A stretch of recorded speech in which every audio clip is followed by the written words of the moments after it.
Hi, I am Dr. Hanjabam Barun Sharma, Senior Resident in the Department of Physiology, AIIMS, New Delhi.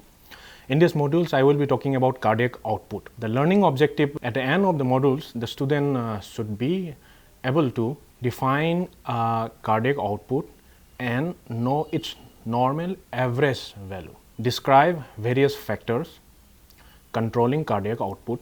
Enumerate various techniques for measuring cardiac output with the underlying principle: no common physiological conditions with high or low cardiac output, no common pathological conditions with inadequate cardiac output.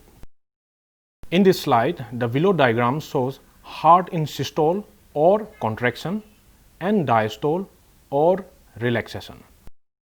Cardiac output is the amount of the blood pumped by each ventricle into circulation per minute.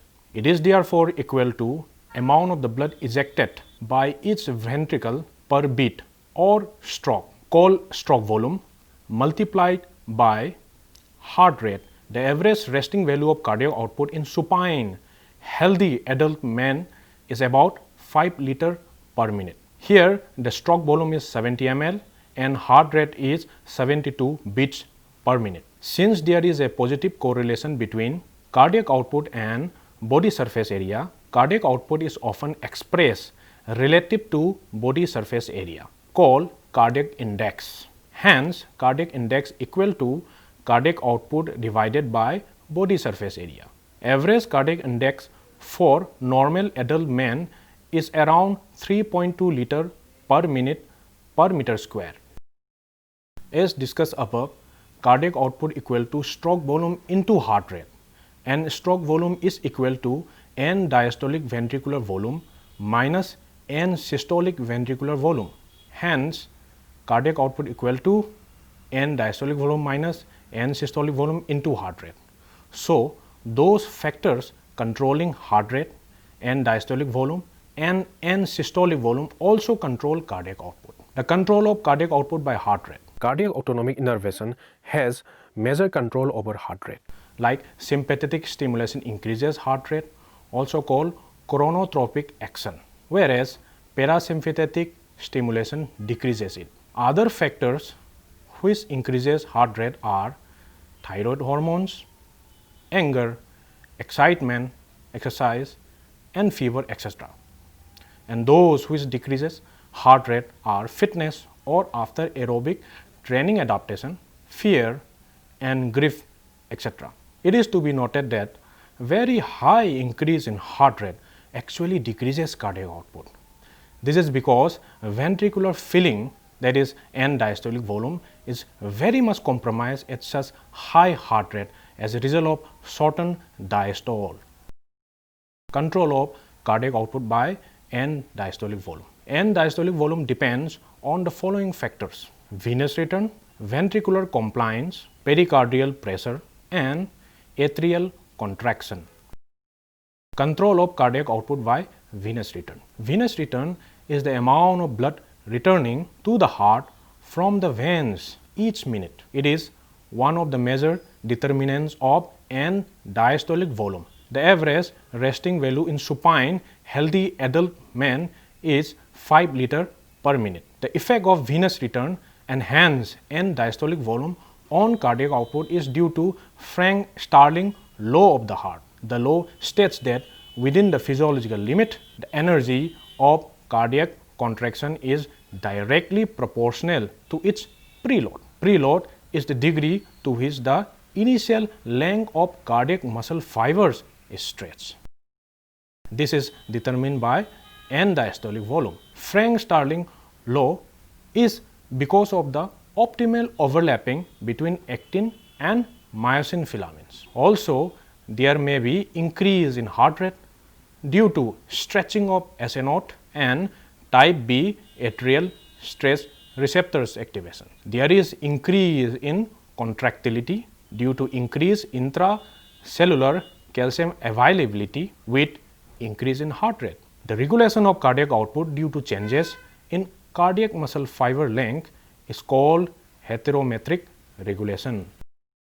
Factors affecting venous return are given below. Factors which increase venous return are increased blood volume, venoconstriction, thoracic or respiratory pump, or negative intrathoracic pressure, muscle pump or pumping action due to muscular activity, and arteriolar dilatation. Increase in venous return is also caused by cardiac pump, vis a tergo or push from behind, which is due to ventricular systole and arterial elastic recoil, and vis a fronte or suction into atria, which is due to pulling down of atrioventricular ring during left ventricular systole, which creates suction, and also opening of AV valve or atrioventricular valve during left ventricular diastole,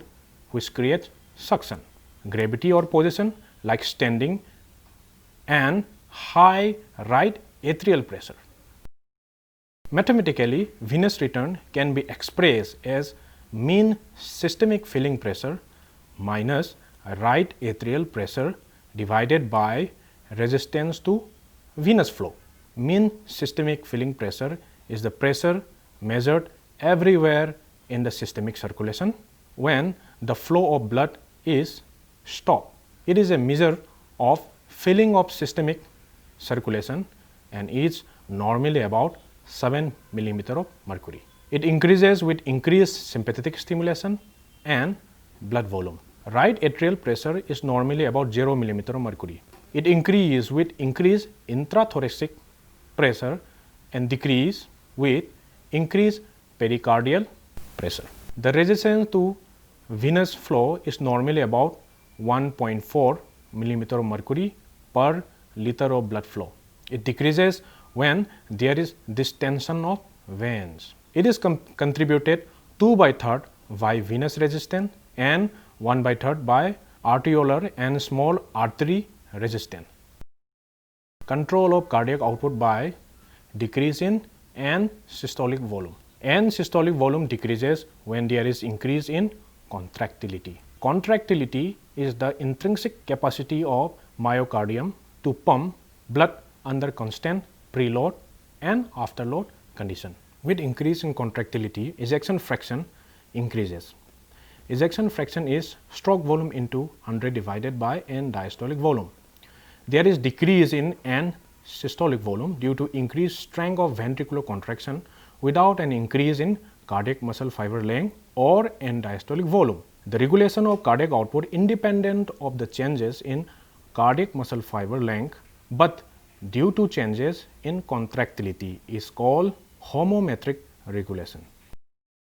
Figure 1 is showing the effect of change in myocardial contractility on Frank-Starling curves. Stroke volume is on y-axis and diastolic volume is on x-axis. With increase in contractility, the curve shifts upward and to the left side. The dotted line denotes descending limb in Frank-Starling curve, which is the portion of the ventricular function curves where maximum contractility has been exceeded. Factors affecting contractility are given below.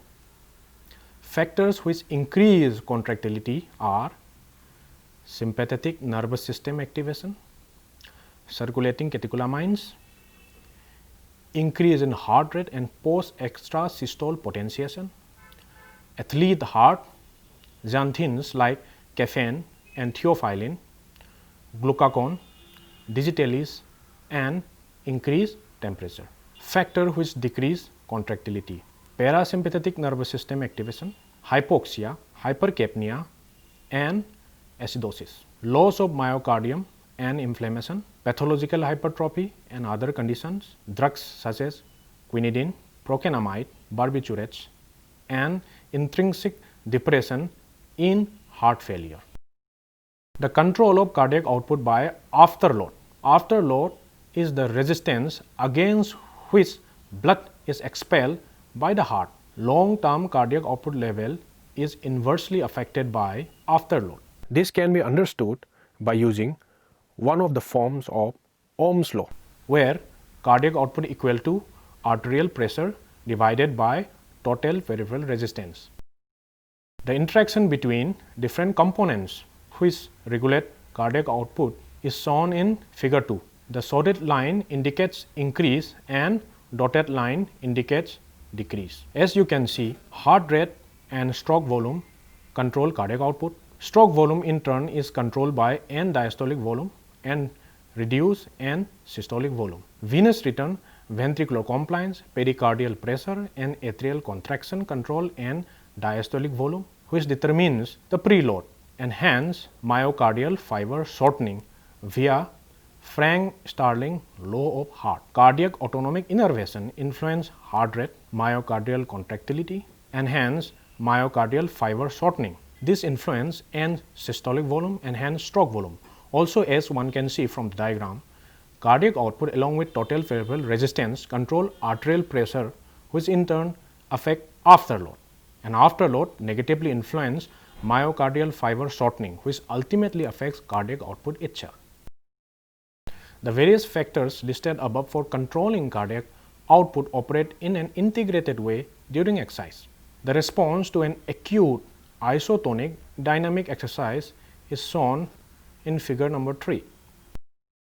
As one can see from the diagram, there is increase in heart rate during exercise mediated by withdrawal of vagal tone, increased sympathetic discharge and circulating catecholamines. Heart rate increases directly in proportion with increase in exercise intensity until it begins to plateau at a maximum value called HR max when maximal exercise intensity is approached. These maximum value or HR max depends upon an individual age. There is also increase in myocardial contractility. These increased contractility along with increased venous return and hence preload via Frank-Starling mechanism increases stroke volume during exercise. The increase in venous return during exercise is because of increased activity of the respiratory and muscle pumps, mobilization of blood from the viscera, increased pressure transmitted through dilated arterioles to the vein, and noradrenergically mediated venoconstriction. However, the contribution by Frank-Starling mechanism is most prominent at lower exercise intensities, whereas increased contractility has its greatest influence at higher exercise intensities.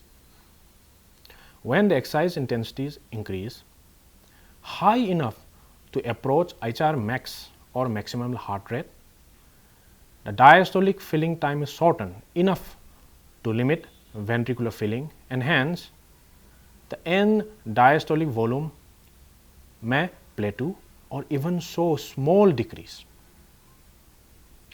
In addition to the above two factors, the increase in stroke volume during exercise is also contributed by a decrease in afterload as a result of a decrease in total peripheral resistance. This is in turn due to exercise induced vasodilatation in the contracting muscles. Hence, cardiac output, which is the product of heart rate and stroke volume, increases. With increasing exercise intensity, it begins to plateau to a maximum value when maximal exercise intensities approach. Here, the contribution by the increased heart rate is more significant at higher exercise intensities among untrained individuals as compared to stroke volume, which usually reach its maximum value at about an exercise intensity of 40 to 60% of VO2 max. although in highly trained individuals, stroke volume continues to rise slowly to maximal exercise intensities. Some of the common methods for measuring cardiac output are direct Fick method, indicator dilution method, thermodilution method, echocardiography combined with Doppler techniques. Others are electric impedance cardiography and electromagnetic or ultrasonic flow meter by placing on the aorta or pulmonary arteries, which is commonly used in experimental animals. Direct Fick method. It is based on Fick principle. The amount of substance taken by an organ or by the whole body per unit time, denoted by S, is equal to arteriovenous or AV difference in the level of the substance times the blood flow, denoted by Q. This is the Fick's principle. Hence, Q is equal to S divided by A minus V. If the rate of oxygen consumed by the whole body, A minus V oxygen difference across the lungs are known, then cardiac output, here Q is cardiac output, can be calculated using the above formula. The oxygen consumption by the body can be measured using an oxygen meter or a gas analyzer and is about 250 ml per minute. Arterial oxygen content can be measured in a sample obtained from any convenient artery and is about 190 ml per liter. Venous oxygen content can be measured from pulmonary artery using a cardiac catheter, as the sample obtained is representative of the whole body. It is about 140 ml per liter. By substituting the values, cardiac output comes out to be 5 liter per minute. Indicator dilution method. Here, a known amount, say A, of an indicator such as a dye or a radioactive isotope is injected into an arm vein or right atrium. Its average concentration, or C, in systemic arterial blood from one of the periphery arteries after a single circulation through the heart is calculated. If T is the time taken for the first passage of the indicator through the heart, the volume of the blood output from the heart in T time in second is A by C, since concentration is amount per unit volume. Hence, cardiac output per minute can be calculated as A into 60 divided by T in second. The time T can be estimated from the curve between concentration of the indicator, usually log of the concentration, in serial arterial samples in y-axis versus time in x-axis, which is shown in figure number 4.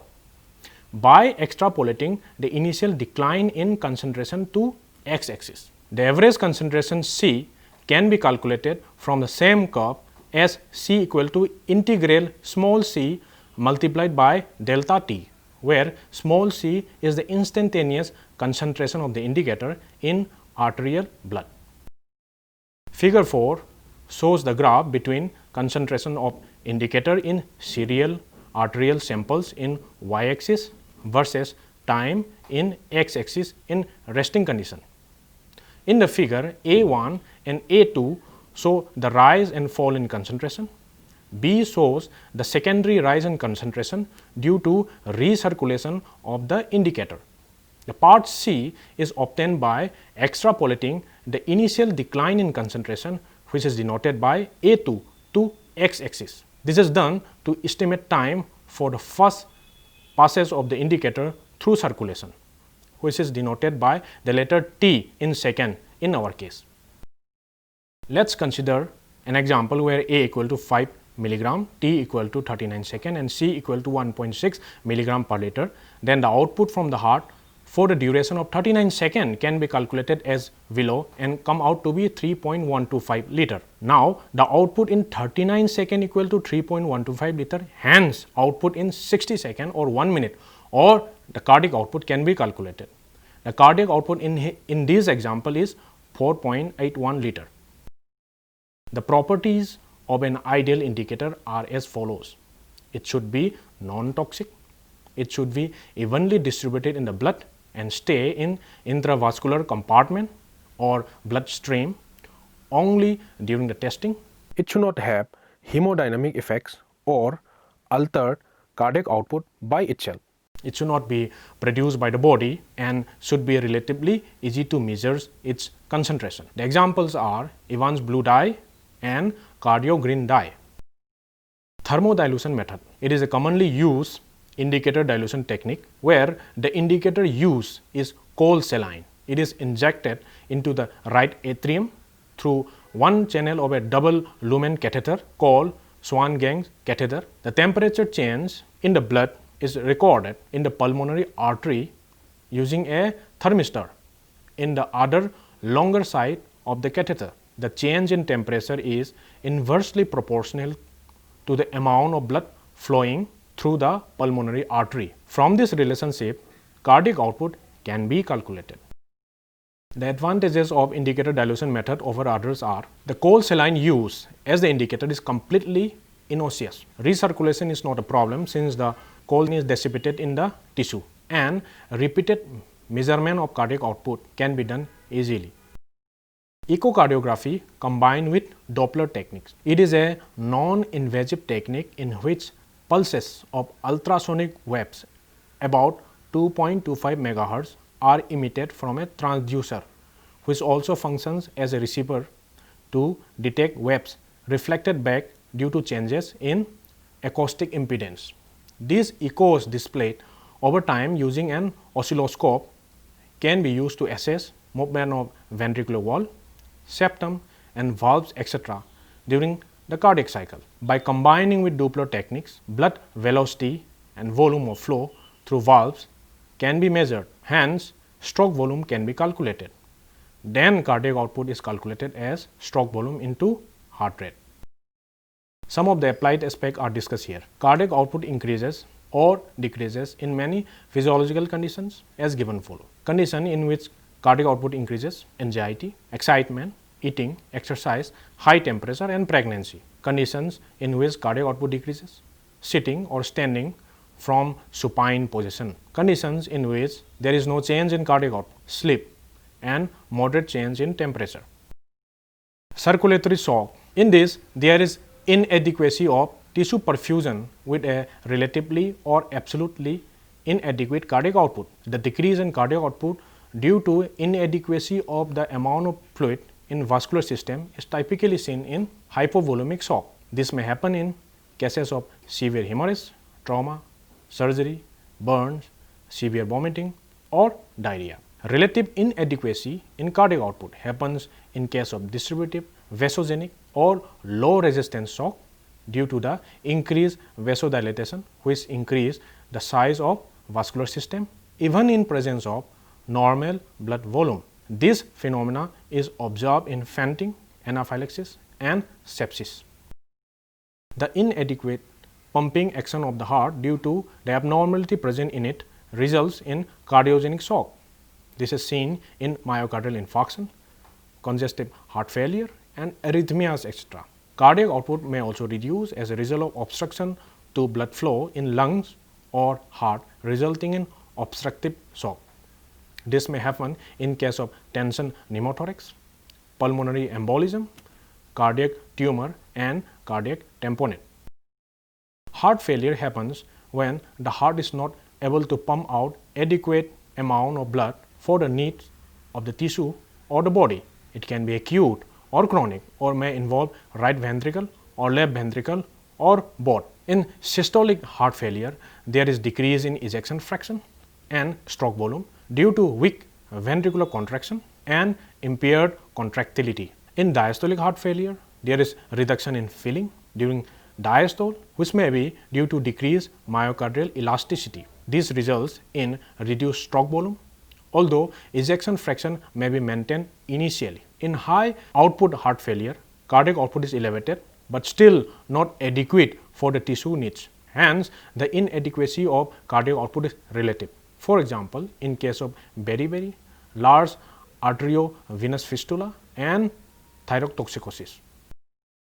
Summary: cardiac output is the amount of blood pumped by each ventricle into circulation per minute and is about 5 liters per minute in supine healthy adult man. cardiac output equal to N diastolic volume minus N systolic volume into heart rate. Hence, factor including neural and hormonal inputs controlling heart rate and diastolic volume and N systolic volume also control cardiac output. Heart rate is under the control of cardiac autonomic innervation and affected by hormones, fitness level, age, etc. Very high heart rate, however, reduce N diastolic volume and hence cardiac output decreases. N diastolic volume is mainly determined by venous return, ventricular compliance, pericardial pressure and atrial contraction are other factors. The effect of venous return and hence N diastolic volume on cardiac output or preload on heart is due to Frank-Starling law of the heart. Regulation of cardiac output due to changes in cardiac muscle fiber length is heterometric regulation. And systolic volume decreases with increase in cardiac contractility, which may occur without associated increase in cardiac muscle fiber length or N diastolic volume. The regulation of cardiac output independent of the changes in cardiac muscle fiber length, but due to changes in contractility is homometric regulation. Afterload. The long-term cardiac output level is also inversely affected by afterload, which is the resistance against which blood is expelled by the heart. The above factors controlling cardiac output operate in an integrated way during exercise. Cardiac output can be measured using direct oxygen fixed method, indicator dilution methods, including thermodilution methods. Echocardiography combined with Doppler techniques is currently commonly used non-invasive method to measure cardiac output. Cardiac output changes in various physiological conditions like increase in exercise and decrease in standing from lying down. In circulatory shock, there is inadequacy of tissue perfusion with a relatively or absolutely inadequate cardiac output. Similarly, in heart failure, heart is not able to pump out adequate amount of blood, absolute or relative, for the needs of the tissue or the body. Thank you.